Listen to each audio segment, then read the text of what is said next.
Hey, what's up, everybody? Welcome back to the Postured.Podcast. Again, I'm your host, Jesse. You don't see my wife here today, but then that's because we have a special guest today, my brother David Baptiste.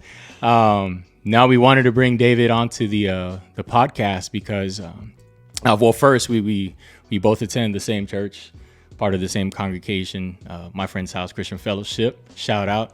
But no, this man has a testimony that is a powerful one, and we just wanted to bring you on, man. We appreciate you being so willing to share your testimony. You know, not many people are comfortable enough, you know, at different points in their walk. Not everyone is comfortable enough to share their testimony, but I remember reaching out to you and you were like, yeah, bro, like no questions. Like you were just like, yeah, let's do it, you know? Yeah. So my brother, I appreciate you. Love you, man. Thank you so much.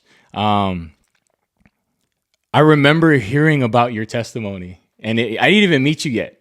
Mind you, me and Kim were brand new to the church, and we had lunch with the family early on. And I remember they were just telling us about the people, you know, from the church, and they say, oh yeah, man, the church, man, we experienced a whole bunch of things in the church. And I remember they brought up your a part of your testimony, and it was when you had an episode in the church. Oh, you had an episode in the church, and they're like, yeah, man, but man, you need to meet this guy, like where God has him now versus where he was at that point. And I was like, wow, like that's crazy, because we were kind of new believers at the time, and we haven't really experienced much, you know, of things that God was doing. And so to hear that, our minds were just like, what? No way. Like, you know, so who is this guy? You know, and then we finally get to meet you. Finally, I don't even remember when we first met. Do you remember? No, I don't. I think it was during Sunday service, I think. It was a Sunday service, so. Yeah. Yeah, but I do remember my earliest memories. I mean, it hasn't been that long, but I remember when you preached. And when you preached, and I was like, yo, like this guy, like he preaches with some fire. Like, and he's authentic, and he's raw, and he you know, you don't sugarcoat anything, you know, and just when you preach, you can see what God has done through you, right? And you can see, just you preach with conviction, you preach with, you know, your emotions are just raw. You know, you don't hide anything, and you're just real up there. And think that's one thing that I really appreciate about you, right? And you just being obedient to whatever assignment God has, you know, on your life, you know. And so, yeah, man, I'm excited. I'm excited for this. I'm excited for this. I remember when we reached out to you to do the podcast, you're like, oh, I'm your biggest fan, you know, and me and Kim were talking, and I said, man, actually, I don't think you even realize how much you inspire me. Like, I'm one of your biggest fans too, just because of how you carry yourself as a husband, right? As a man of God, and especially as a father, and how you love your son, right? David Samuel, like, and just how involved you are in his life, the love you show him, how much you brag about him, you know, it's admirable. It's an admirable thing. And I will say personally, like, I've learned a thing or two from you, and just how you carry yourself as a father, you know, and that's an amazing thing, man. So I commend you on that.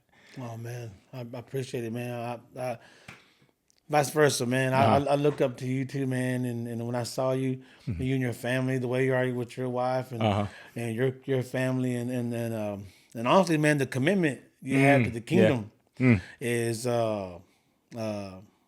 you know, I don't want to say attractive, because, you know, you're a guy, but you know, it's kind of like, wow, like, you know, it's encouraging. Okay. You know, to see you serve in that manner.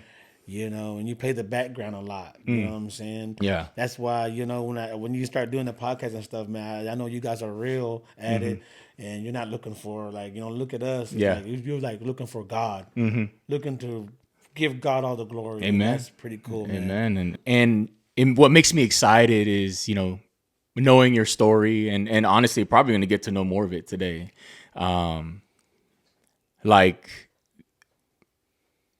your struggle, right, with addiction and anger, right, and how the Lord is going to use this episode way somehow to get that message across of how He redeemed you and restored you, right, and there's going to be somebody listening to this that are going through that, right, Yeah. anger and addiction and all these things, right, that you're about to talk about, and like we just don't know what seed's going to be planted, but we're willing and we're ready, to answer the call and carry out the assignment and to testify on His goodness, through this episode. So I'm excited, bro. I'm excited.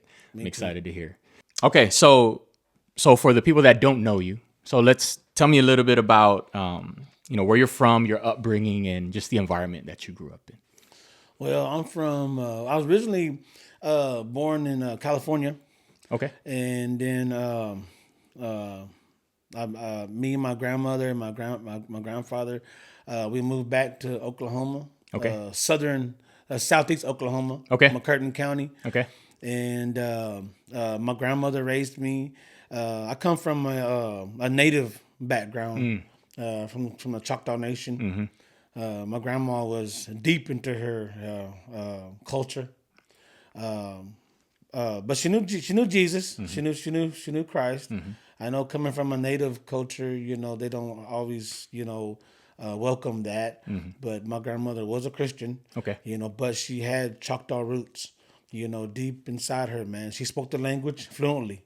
So did my grandfather. Everybody around me spoke Choctaw. Wow. Or Chutta, Okay. as you would say it in Choctaw. And I wish I'd have picked it up. But, when you in that environment, I guess you just don't think that you'll ever be away from it. Yeah. It was True. just, That's true. I mean, really, you don't. Like, Yeah.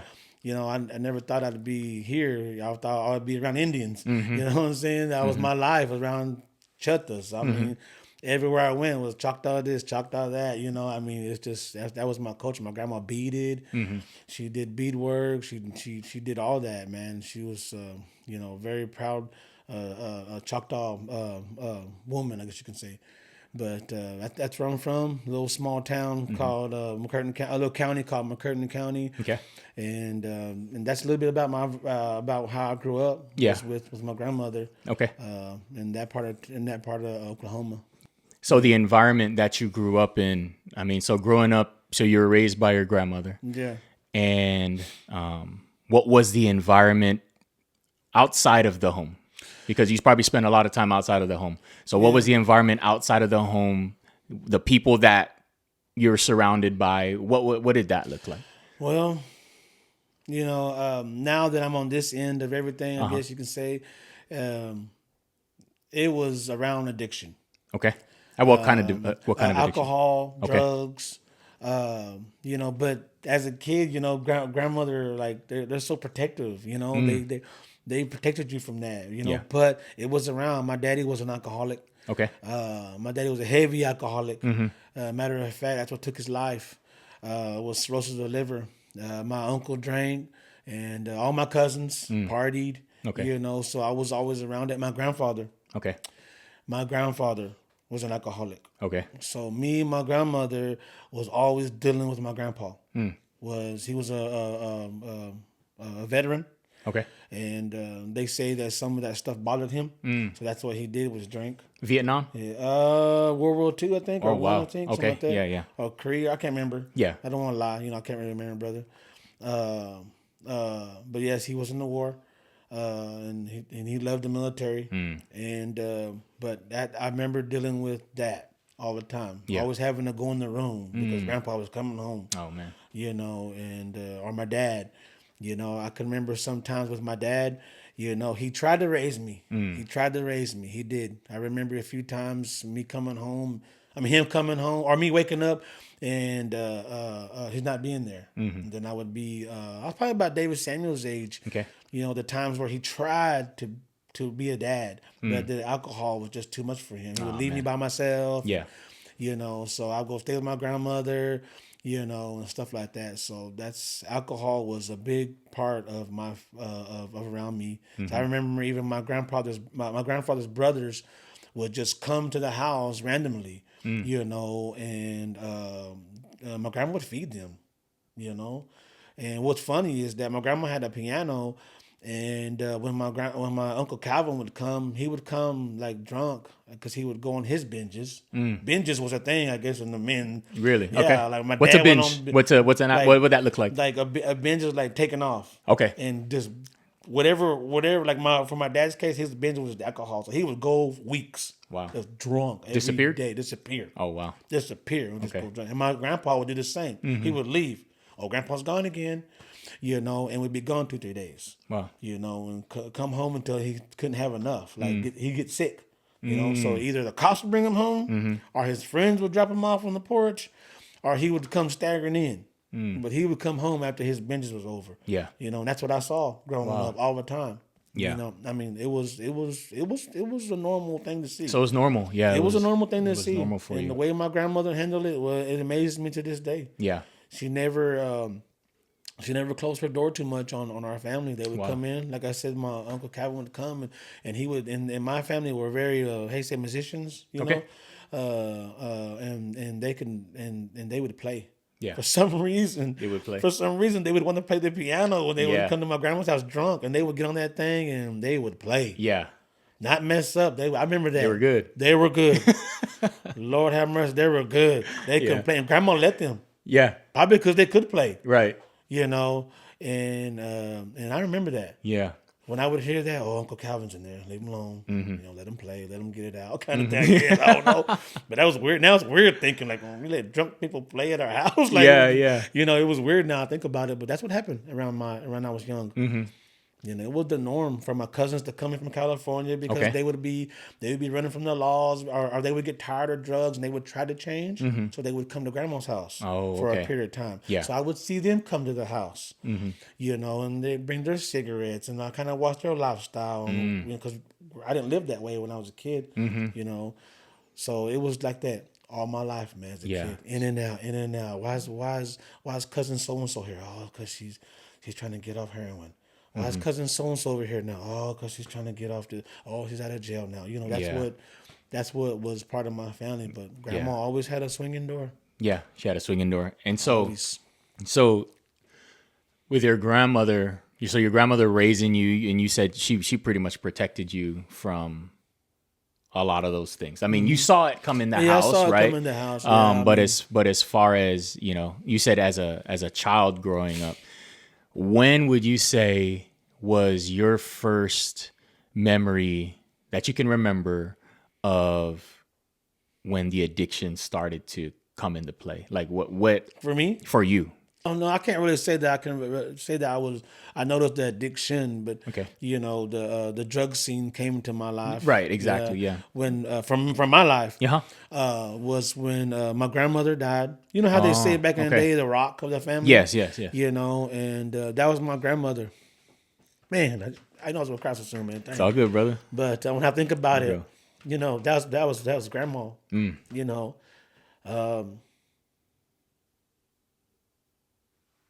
I think when she died, man, I hope I can say this, but all hell broke loose Yeah. in my family. For everybody. For everybody. Wow. Everybody. Wow. Because for everybody, no matter if they want to, if they are going to listen to this, I love y'all. But some of them have died because of addiction. A lot of my cousins that I'm talking about right now, they're gone. Wow. Because of addiction. Man. Okay. Alcoholism. Young, man. Yeah. Young, man. They died because of alcoholism, heroin, pills, they're gone, But for me, when grandma died, my grandmother, my auntie moved in, and she wasn't in a place to raise no kids, but what you gonna do? Right. My teachers tried to raise me, they try to adopt me, and we'll get into that later about how God put different people in my life, and now I see it, but my teachers tried to adopt me, when I was in a small town. Small town. Everybody knows everybody. Everybody knows everybody. Right. But, back then in Indian culture, if you had an Indian home, Okay. in order to keep that home, whoever willed that home to you had to stay in there. And you had to be native. So think, my grandma had that house for everybody. Yeah. So if I was to say, okay, I'm gonna go live with so and so, and my teacher, they would have lost that house because that house is in my name. Oh, So at okay. an early age, I felt the responsibility to keep that in my family's life for my family. You know what I Yeah, mean? yeah. Even though a little bit of me probably could have lived with Coach, and I could have had a better life. You know, maybe, I don't know. We Yeah, don't yeah. know. We don't know. You know, but anyway, I stayed there. Auntie came in, you know, and lived with me, and that was the first sign of marijuana. Okay. Marijuana. Yeah. My aunt was a big pothead, man. Yeah. I mean, I smile because I know it ain't funny, but it's funny. You know, I don't know if y'all know Roseanne Barr, but that was my auntie. Uh-huh. She was a Native American Roseanne Barr. Really? The laugh and everything. I gotta look this up. Look at a Roseanne Barr. Okay. jokester and Yeah. just sarcastic. I mean, man, my auntie was crazy. Yeah. First time I saw my auntie was cutting marijuana, we went somewhere and she said, "Oh, I just gotta stop over here real quick." We stopped, Where we pulled up, going? and she went in her bra, pulled out a sack of weed and gave it to her friend. And that was the first transaction. Yeah. And I was like, what's that? You know, what's that? Like, Yeah. you know, what's that? You know, auntie concealing, you know. But and then that happened, and so my first my first sign of addiction was really with marijuana. Okay. When I tried marijuana, so I would say that. Yeah. You know, and it was inside the house. It was inside the house. Okay. It was inside the house. Was it something where you kind of like you did it in secret, like you found it laying around somewhere, or Yeah, but what happened was my friend from school, he told me, he was all like, he was like, "Hey man, Big Mama was your auntie, right?" Mm-hmm. And I didn't know who Big Mama was, but that was my aunt's street name. Oh, That I didn't got know you. of. Yeah, And I yeah, said, yeah. "Big Mama." Yeah. He said, "Yeah, Naomi." And I was like, "That's my auntie." He was like, "Yeah, that's Big Mama, man. Big Mama got the weed. My mom and dad buys from her." Mm-hmm. I was like, "For real?" He's like, "Yeah." Yeah. And then so I started poking around her room one day, and I found her tray. I found her tray of weed. Yeah. And roaches, and that's what the first little roach I grabbed, took it to school, Right. smoked it. Yeah. I didn't come addicted like that day, but looking But it back was- now, it was- I do believe that was the beginning. Right. That one little joint was the beginning of over 20 years addiction Wow. Wow. that could have ruined my life. Right. Was that one little roach. Yeah.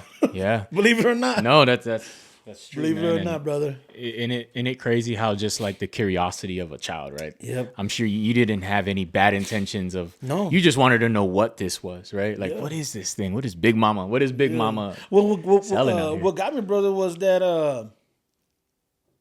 I guess you can say the cool, like being cool. You know what I'm saying? Yeah. You Like, want to fit in. Yeah, I wanted with to your fit friends. in, Yep. man. Yep. And then when I brought that, they, it was like, "Oh wow, David," like Yeah, I want yeah. to be somebody kind of thing, Yeah. So It brings me back to like my childhood and when I first tried marijuana, Yeah. and like back where I'm from, my wife and I, in Guam, like we have bus stops for school. Like, so everyone that would go to school would go to this one bus stop, and like the village would go to that one bus stop.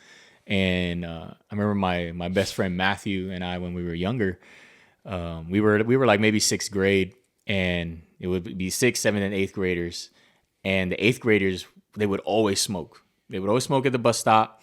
And then behind the bus stop, like there was this like little rock wall, and they would hide their stuff in there. And I remember seeing them. We both would see them like, man, like what is that?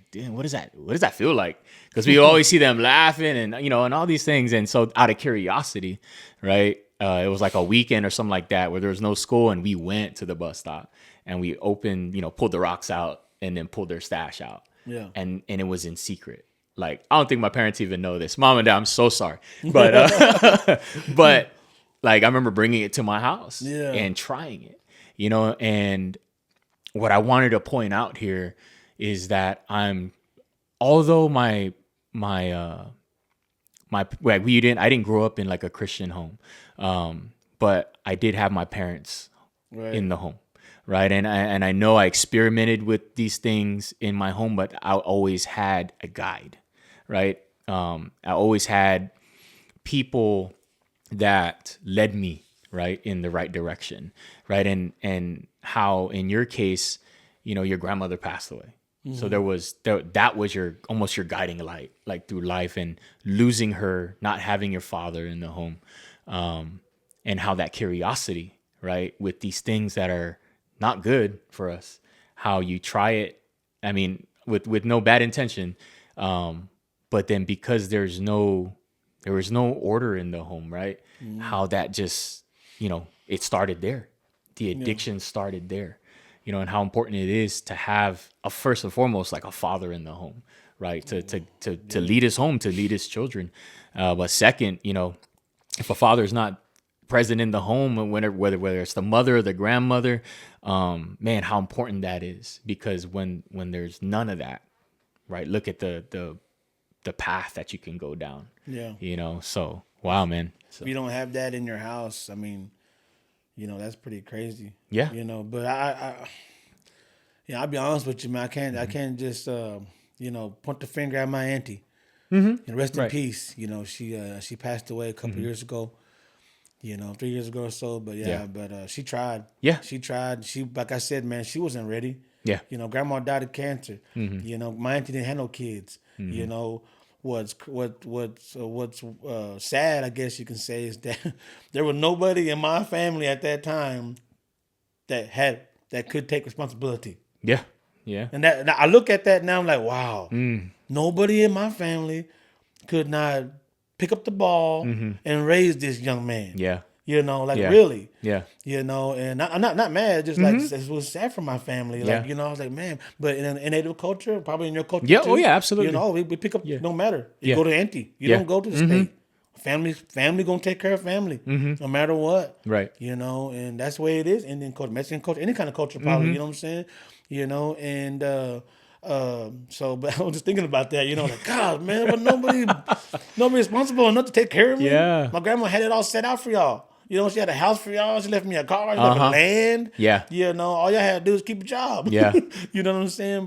But that's me now talking. Right, You know, right. then I didn't know. Then I didn't know that. But my auntie did her best. My auntie did her best. So. And I think you understand the importance of continuing to break that cycle. Yeah. Because continuing to break that cycle is, it started with your grandmother, and when she passed, there's just all these generations that didn't continue, Right. and then now right? Like you look back and you're just like, wow, like my aunts and uncles, they were just living in a broken cycle that they knew. You know what I'm saying? Were, man. Yeah. They were, and now we lost that house. And, Yeah. lost things. But during that time, my auntie had was with the individual. He was very verbally abusive. So that kind of helped me. Yeah. Want to go home. I don't want to go that route. I want to go home. Yeah. Yeah. So going back, thinking on the addiction, right? When that kind of first started. So can you take us back to the moment or a time when you first realized that your life was spiraling due to drug addiction, right? And what was that turning point for you? So when did you realize, like, okay, this is getting out of control? Probably after high school. Okay. After I started picking up marijuana when I was a kid, about 13-ish or so, like I said, it didn't start overnight. I mean, it didn't happen overnight. It gradually came along. And, when I started getting kicked out of sports and realized that I had anger issues and, attitude problem, because I was a pretty decent ball player, and that was my way of having a future, and I thought that was my way to be somebody, in life.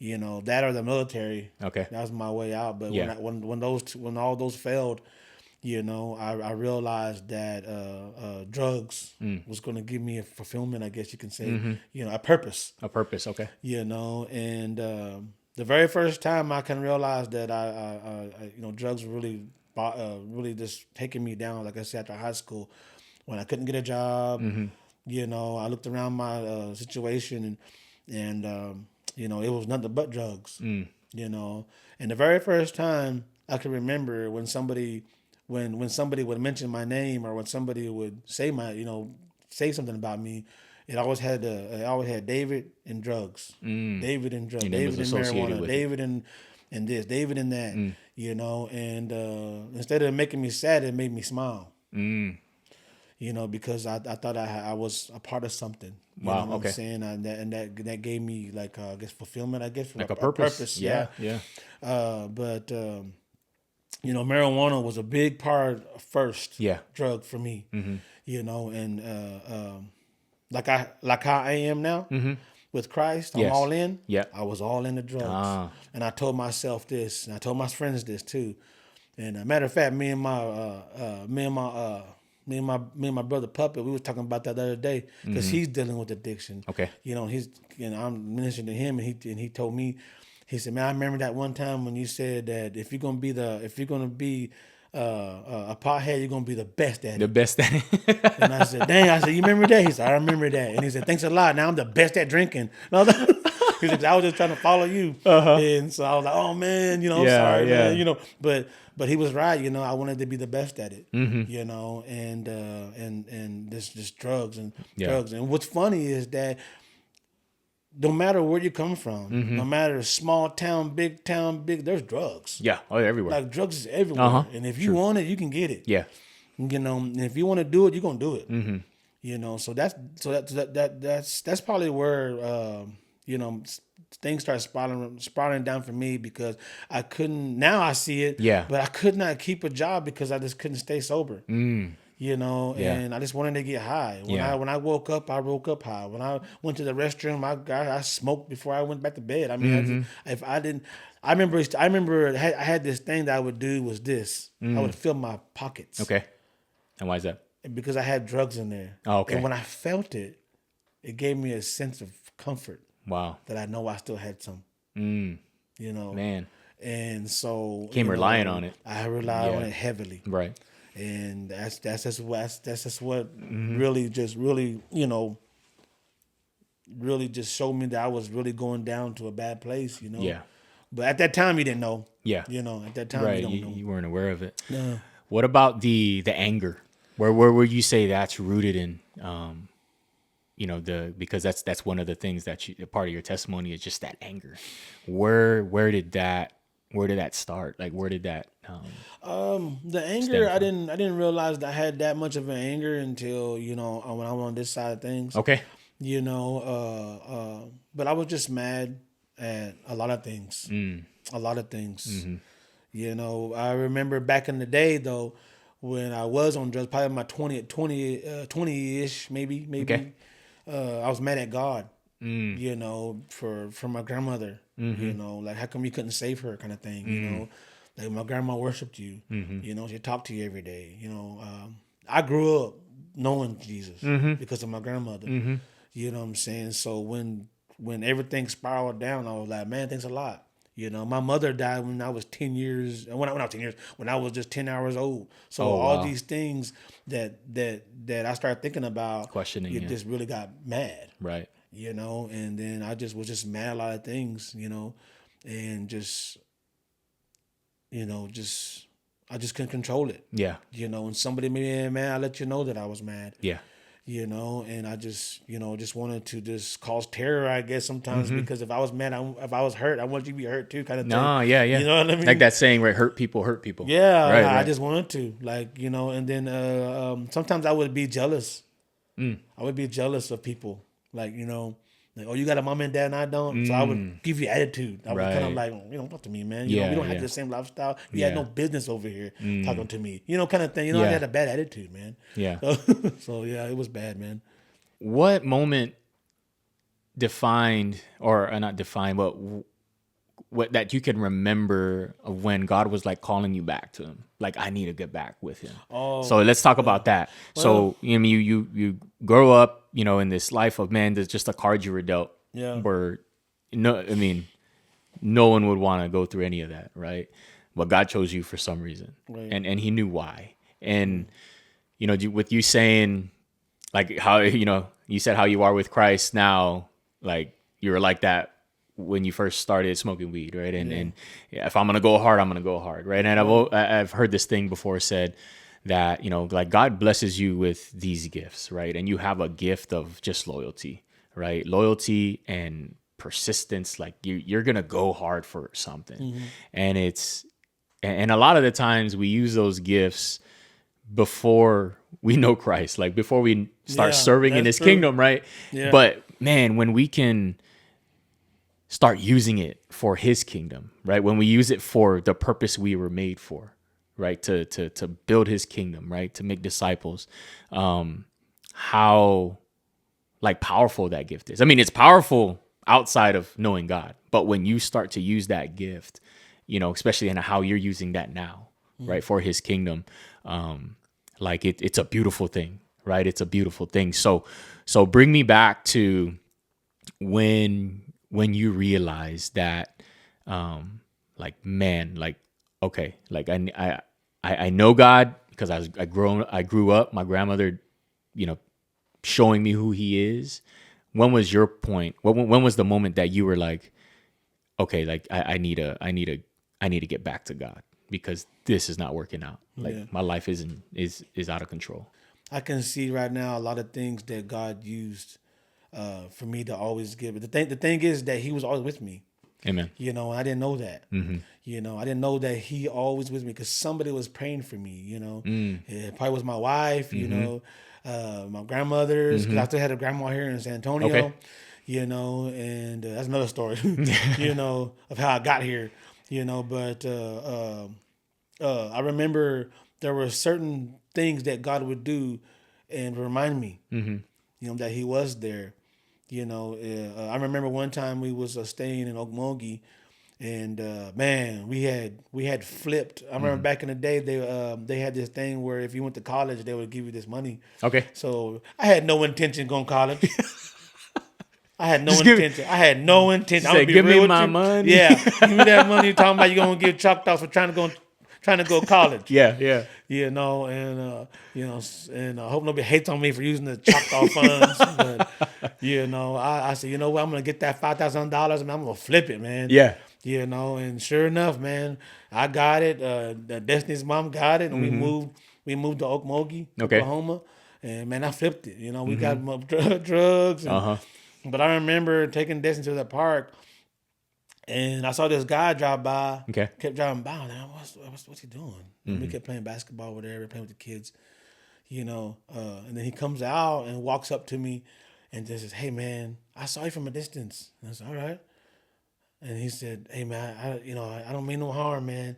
And I remember like yesterday, man. He had long hair, man. I think he was Cherokee. And he said, "Hey, man, I just want to tell you about God, man. You know, God brought me over here to you." Wow. And I ain't gonna lie, man. It's been a long time since somebody said something about God during that time because I was so lost in my addiction. Yeah. You know, I was been so in a dark place. Like this was years, you know, before somebody ever told me about Christ again. You know, and so he got my attention. You know, and anyway, he invited me to church and he told me that I had a purpose and a plan. You know, he ministered to me. You know, some that I laughed about when he left, and we do to this day. You know what I'm saying? Right. So I'm thinking, I'm laughing about that now. But Yeah. you know, but when he didn't know when he walked away. I remember, man. I was like, wow, you know, you trying to do something. You know, and I knew God well enough to know when he was doing some things, you know. So that time, you know, I remember that time. Then when I got bad on meth, because I went to marijuana to meth. Okay. When I got bad on meth, when I knew the darkness of when you do different drugs, it'll take you to different places. Marijuana will get you into the gate. Yeah. To meet the other drugs. And when you do other drugs, it'll take you down deeper. Wow. You know, and so when I was on meth, man, you know, I was just bad. You know, just spiraling down bad, man. But I remember sitting on the porch, sitting on a stool. It wasn't even a porch. It was living in a trailer park. And I remember sitting there and I said, God help me. I said, God help me. I said, I don't know what to do, when to do it, how to do it. I was working at some more grocery store making, I think back then it was like $5, $5.50 back then. Minimum you know? wage, yeah. And I was walking to work every day. Right. You know, I had two kids in there. You know, I was trying to stay sober long enough to cook them something to eat and go to work and Wow. trying to, be something for them, but also doing my math and supplying. I wasn't a drug dealer, but, you was kind of like the guy, Yeah. if they couldn't find out there, and I hated that about myself. Yeah, I hated that about myself. Like, I did. Yeah. Like, I love my friends and all, but man, you only come see me when you want something. I'm trying to quit, Right. but I didn't tell them that. Yeah. And how am I going to quit when it's people are looking for me to go get them to hook up, So I felt, this may sound dumb, but I felt obligated to keep them high. You know what I'm saying? Yeah. Like, Yeah.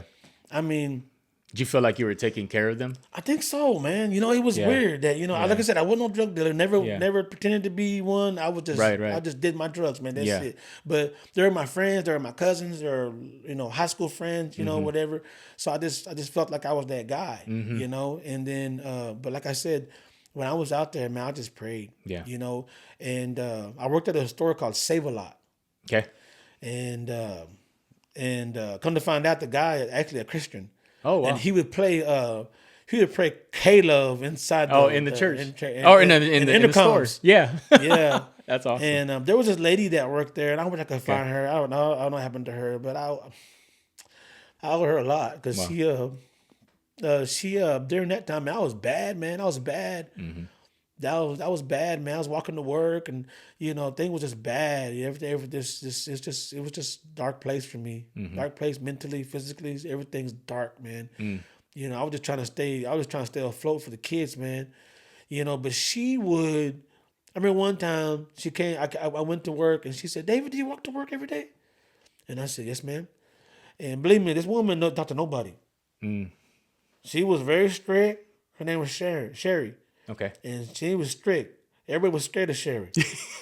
They said Sherry didn't like nobody. Yeah. And then they told me one time, it's like, David, she likes you. Like, she talks to you. Like, And I said, yes, ma'am, I walk to work. She said, how far do you live? And I said, I live more than about a hospital. She said, baby, that's 2 miles. She said, you walk to work every day? And I said, yeah, I do it for my kids. I do it for my kids. They need money and they need whatever, And so one day she said, I'm going to give you a ride. I said, okay. Wow. And so when she started to give me a ride to work every night when she could, she gave me a ride. And then what she would always tell me, she would always grab me. I would be back there in the back. And she had her family with her. And mind you now, not to talk back then, whites Indians didn't hang out too much. But she was a white lady. Oh, she was white. White Okay. lady. And she used to do that to me. She used to say, I'll see you later. She to work tomorrow. She said, I'm praying for you. Wow. And I said, thank you, I need it. But I would just say, casually, but she didn't know I needed it. She didn't know I needed it. Like I needed it. I didn't know where I was going. Yeah. I didn't know I was going, But those are some of the times where I just felt like I was really talking to God and asking God for help. Wow. When I would go to work, I was asking for help.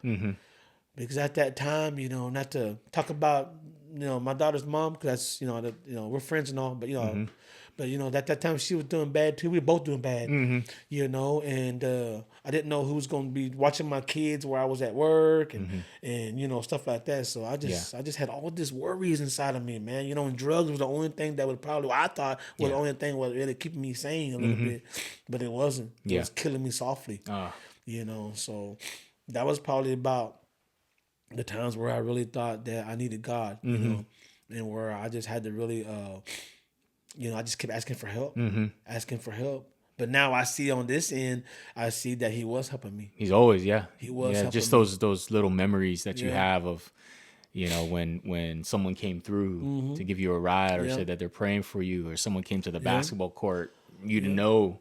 And it's like God was reminding you, like, hey, like I'm here, like I need you to turn back to me. It was these little bitty things, that people didn't know at that time. That they didn't know I had an 8-ball of meth in my pocket. They didn't know that I was staying up for weeks at a time. Wow. They didn't know that I was just trying to stay afloat. They didn't know the demons that were messing with my mind. I couldn't sleep. I was tossing and turning, staying up all night. There was a few times where I don't scare nobody off, saying to the viewers, but this is just true stuff, where I just felt like dark spirits were jumping on my chest, Wow. and I would choke myself. Like I would Wow. want to and then, wanting to hang myself and kill myself, because of this addiction. You know what I'm saying? I couldn't quit. Like I really couldn't quit. I didn't know how to quit. Right. And I just didn't know. I didn't know how to go about it, when to go about it. 'Cause like I said, everybody around me was getting high too. Yeah. So it was just an everyday cycle for me. Yeah. So yeah, it's crazy, man. So, I'm curious. So was there ever a moment or moments maybe when you would experience a demonic, entity that was, oppressing you, right? You're feeling all these things. Like you said, like something was jumping on your chest and all this. Like, did you ever experience that, but then also God trying to speak to you? Like, was there ever a moment where like you had these things going on, but then you remembered God? Back then, when I lived in Montgomery County, I would say that the dark spirits were overpowering, more. Okay. But what kept me sane was the destiny being Okay. so little. Your daughter, yeah. Because I'd be in the room and she didn't know that I was, choking myself. And, a few times I got a hanger, and just, tied around my throat, Wow. Yeah. and just starting like that, But when I moved here, then I had God started to being more overpowering, Right. of that, because Yeah. I started having help, Yeah. and help meaning that there were people Yeah. that I could call upon. Right. I didn't know anybody back then Yeah. who actually even who ever prayed to Right. God. Yeah. If there was, I didn't know it. Who actually knew how to pray, or come over my house and like, hey, can you be with me for a little bit because I'm like, seeing this stuff, Yeah. it was probably because you're on meth, and which is probably true. One thing that meth done for me is that when the come down.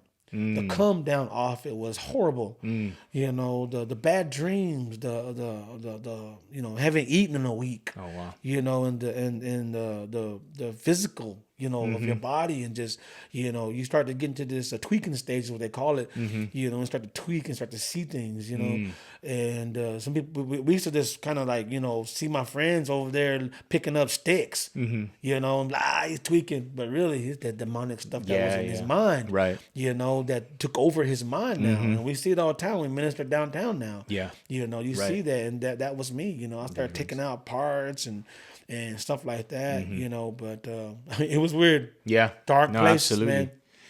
man.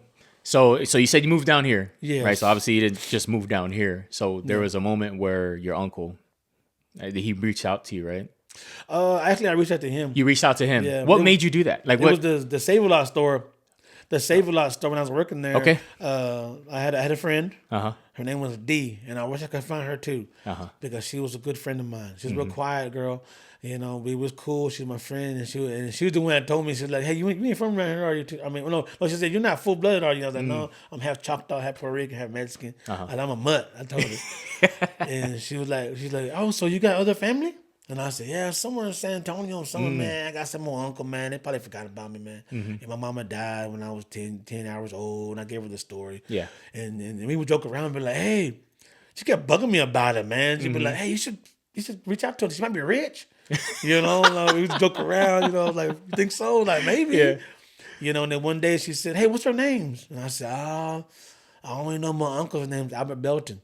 You know what I'm saying? I know he's a pastor, I think, from a church. And she was like, why don't you look him up? And I was like, I ain't got no computer, She was like, give me some names. So I gave her a name, and she went. Oh, she looked him up. And for she you. looked them up. Wow. And she came back with some names. And I didn't have a cell phone.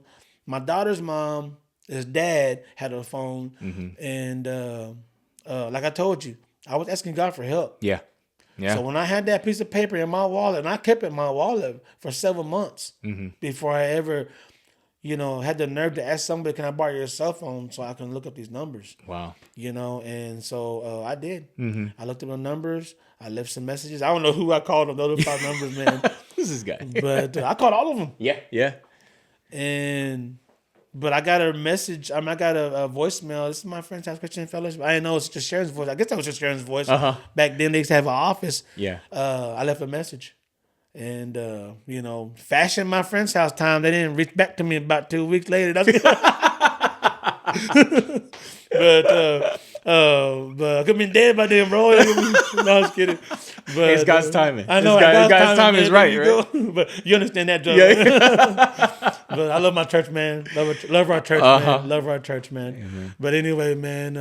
And then one day, her my daughter's mom's dad came and he said, "Hey, somebody named Albert Belton trying to get a hold of you." And he threw the phone on the table. Yeah. I was like, "Oh, okay." So I called him up. Yeah. And Pastor Albert.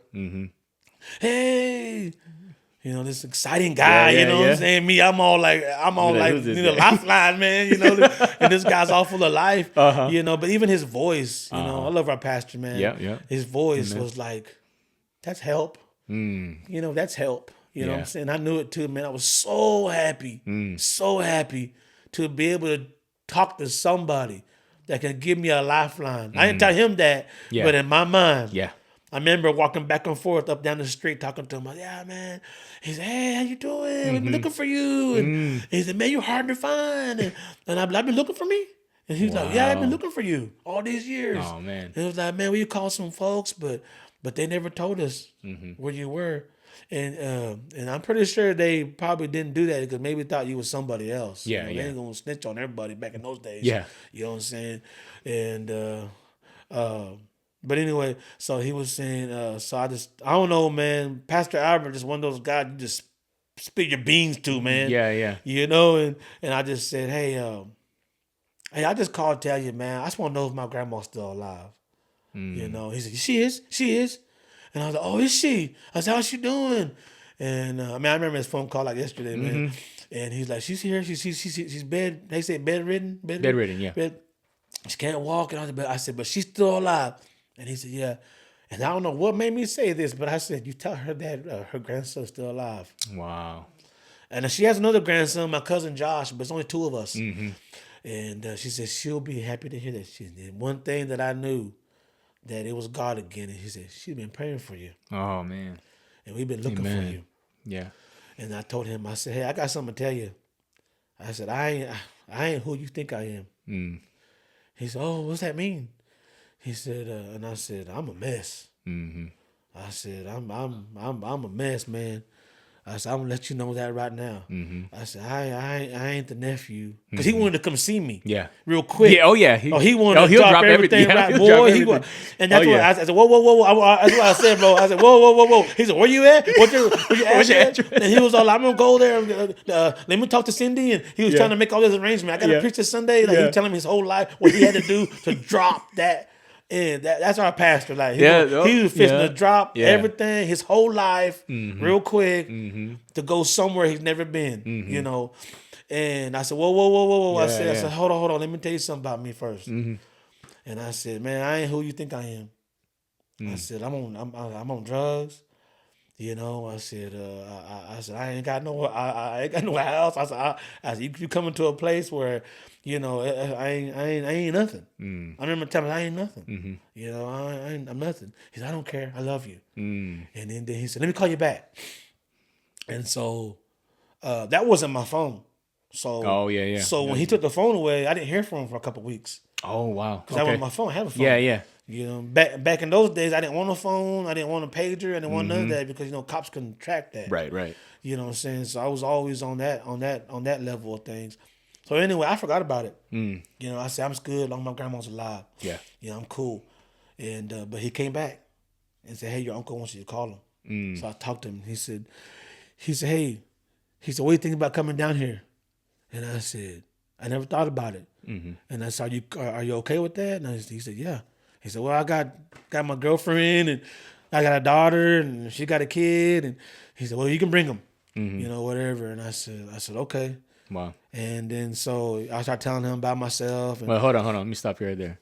You're telling me a pastor said he's willing to take you, your girlfriend, your daughter, and your girlfriend's kid right. in. Yeah. Like, does that not just speak of like someone that loves like Christ does? Like, you're high on drugs. Yeah. You're doing meth. Your life is a wreck. Yeah. And nothing. And he's willing to calm down and say, I don't care. Like, who do you got with you? Let me bring you in. Yeah. And let me tell you something about our pastor. You know that as well as I do. That he don't let any like I don't know. I wouldn't call him a private person, but he just don't let anybody come to his house. Not that he don't want to. Right. But back then, my grandma was sick. Yeah. So he was dealing with that, and he always told me to this day. He's always saying, I always try to keep a place for your auntie. For her privacy and stuff. You know what I'm saying? So yeah, like you said, that was awesome that he let me come. That's one of the things that, sometimes we miss the mark. Not miss the mark, but one of the things that we forget as as believers, right? Like we can be so conditional, right? If I'm going to bring this person into my house, they have to do X, Y, Z, or they have to look a certain way, or they have to, and like, that's not what Christ came for. Like he when he came to the woman at the well, right? No, I mean, he knew her story already, right? But he still came to her, right? And it's the same thing. Like when we, whether it's bringing someone into our home or being intentional and engaging somebody, like, their situation cannot dictate how we share the love of Christ. Like, we just need to share the love of Christ to people, and in your case, he's like, I'm gonna come get you. I don't care what, like, who do you got with you? I'm gonna bring him down here.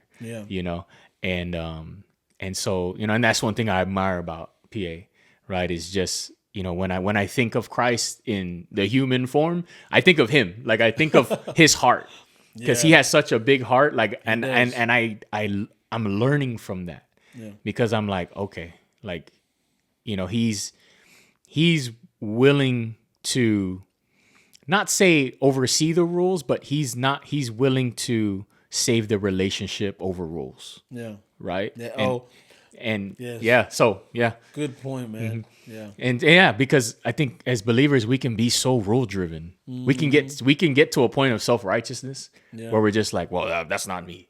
Yeah. But you forget that you once were, right? You forget that you once were. Exactly. And that if our purpose as a believer is to make disciples, right? Yeah. Go to the nations and make disciples, see souls redeemed back to the Lord. Like, you cannot bring a self-righteousness to that. Like, you have to humble yourself and say, man, that was once me. Yeah. And if I'm in the business of saving souls for the kingdom of God, then sometimes I have to save, I have to look at the relationship with more intentionality than the rules of it. Yeah. And not many believers see it that way. Like, it's more rule driven. And if you don't follow the rules, then you're not, then I can't not entertain you, but I can't be in proximity of you because you're dirty. That's true. And it's like, no, like, we're called to get dirty. Yeah.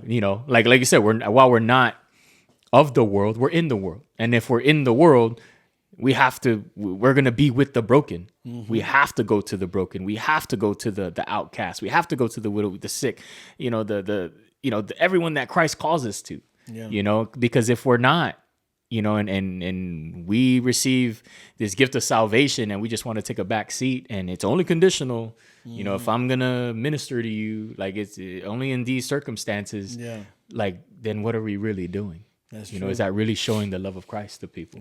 Yeah. But okay, back to I believe all that. Yeah, no, absolutely, absolutely. But that's what I say, just the heart, right? Yeah. The heart of Christ, and when I see PA, I'm just like, man, this dude, like, this man has the heart of Christ. Like, he don't know, sometimes he don't know where he's going, or he got some stranger in his car he just picked up. Every time I see him, right? Every time I see him at the church, and he has some young man with him working, and I'm like, who's this guy? And he's like, just some guy I met, and just been ministering to him. Funny that he like, pays them like they're the CEO too. How much you pay that guy? Yeah. They're like, 200 something a day. 200 something a day? I was like, why want to make him feel like he's doing Amen. And I was like, well, God, he knows how to make I people. Didn't pay him, so. He knows how to make people feel like they're worthy. He does, man. Like you. He does. Yeah, he does. He said, hey, I love you. I've been looking for you. Yeah. And now you're like, what? Yeah. Like I'm worth being looked for? Yeah. And so, wow, that's awesome. So, okay, so fast forward. You didn't talk to him for a couple weeks. Then you get a call. I get a call, and we talk about it. We talk for like an hour, man. Like an hour. Her dad ended up leaving back home. He's like, bring my phone back to me later.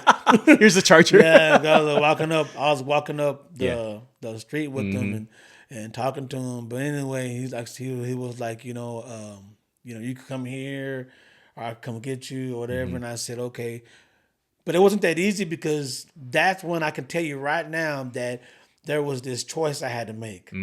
Okay. That I asked for all this help, but yet there's this little, hold on, I don't want to go like I thought I did. Yeah. On the next episode of the Postured Podcast. But I won't say this though because this might help somebody. I've always tried to quit when I knew I had a problem. Yeah. I just didn't know how to quit. And every day was a quit day for me. But I just didn't know how bad of addict I was. When I realized I had to start to fight my addiction, he showed me that love that I now had. Yeah. So like I said, it always comes down to that choice, man. I remember one day my uncle just gave me that option. He called me up and he said, hey, I can't do this no more. This is the same uncle that loved me and missed me. Right. And, but I kept going back and forth. So even he didn't know what to do with me after a while. Either I send you back to Oklahoma or you going to rehab now.